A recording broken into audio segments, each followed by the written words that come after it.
Subscribe করার পর পাশে বেল আইকনটি প্রেস করতে ভুলবেন না প্রতিদিন সরকারি এবং বেসরকারি চাকরি নিয়মিত ভিডিও দেখার জন্য।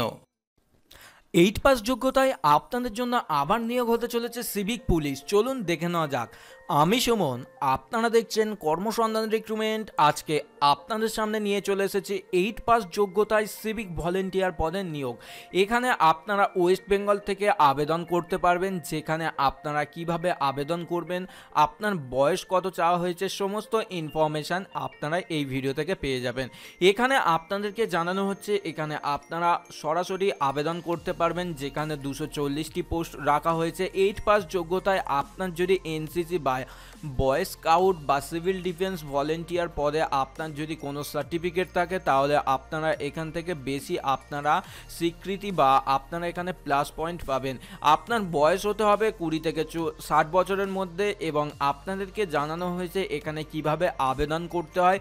আপনারা দেখে নিতে পারবেন আবেদন পদ্ধতিটা, এবং এখানে আপনাদের ক্যান্ডিডেট সিলেকশন শুধুমাত্র ইন্টারভিউর মাধ্যমে আপনাদেরকে নিয়োগ করে নেওয়া হবে।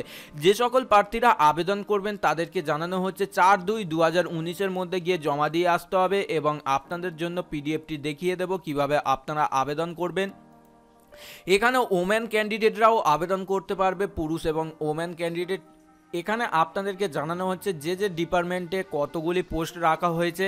এখানে নর্থ ডিপার্টমেন্ট থেকে 25টি পোস্ট রাখা হয়েছে, এবং যারা আবেদন করবেন তাদেরকে এই অ্যাড্রেসের ডান দিকের যে অ্যাড্রেসটি দেখতে পাচ্ছেন, এই অ্যাড্রেসে গিয়ে সরাসরি জমা দিয়ে আসতে হবে। এই রকমভাবে টোটাল বলে দিয়েছি আপনাদেরকে 240টি পোস্ট রাখা হয়েছে, যেখানে ডায়মন্ড হাওড়া রোডেও একটি নিয়োগ হতে চলেছে পুলিশের তরফ থেকে জানানো হয়েছে, যেখানে কলকাতা পুলিশ সিভিক ভলেন্টিয়ার পদে নিয়োগ করে নেওয়া হবে। এবং আপনাদেরকে সমস্ত ইনফরমেশান দিয়ে দিয়েছি। এবার দেখিয়ে দেব আপনারা কিভাবে আবেদন করবেন।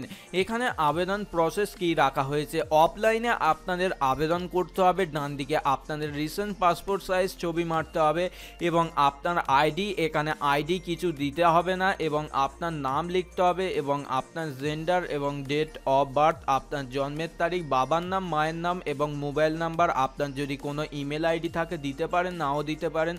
আপনার পার্মানেন্ট অ্যাড্রেস এখানে আপনার যদি সেম হয়ে থাকে তাহলে ডু লিখে দেবেন। আপনার ক্যাটাগরি কি, জেনারেল হলে জেনারেল, ওবিসি এ হলে ওবিসি এ, ওবিসি বি হলে ওবিসি বি, এসসি এসটি হয়ে থাকলে আপনারা দিয়ে নেবেন।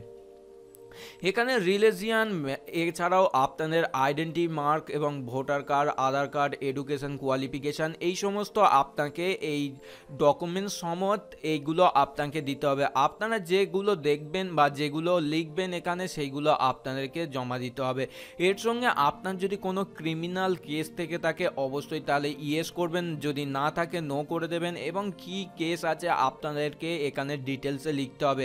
এবং এখানে আপনারা আপনাদের সিগনেচার করে নেবেন, আপনাদের সম্পূর্ণ সিগনেচার, এবং যে ডেটে আপনি এই ফর্মটি জমা দেবেন সেই ডেটে এখানে আপনাকে তারিখ এবং আপনি কোন জায়গা থেকে আবেদন করেছেন অবশ্য লিখতে ভুলবেন না। কোনো যদি কনফিউজ থাকে অবশ্যই কমেন্ট সেকশানে লিখে জানাতে পারেন, আর আপনাদের মতামত জানাতে পারেন ভিডিওটি কেমন লাগলো। এবং আমাদের চ্যানেলে যদি নতুন হয়ে থাকেন অবশ্যই চ্যানেলটিকে সাবস্ক্রাইব করে নেবেন, পাশে থাকা বেল আইকনটি অবশ্যই প্রেস করতে ভুলবেন না নিয়মিত সরকারি চাকরির সবার প্রথম ভিডিও পাওয়ার জন্য। অবশ্যই বন্ধুদেরকে শেয়ার করে জানিয়ে দেবেন এই নতুন চাকরির খবরাখবরটি। বন্ধুরা আজকের মতো আসি, জয় হিন্দ, বন্দে মাতরম।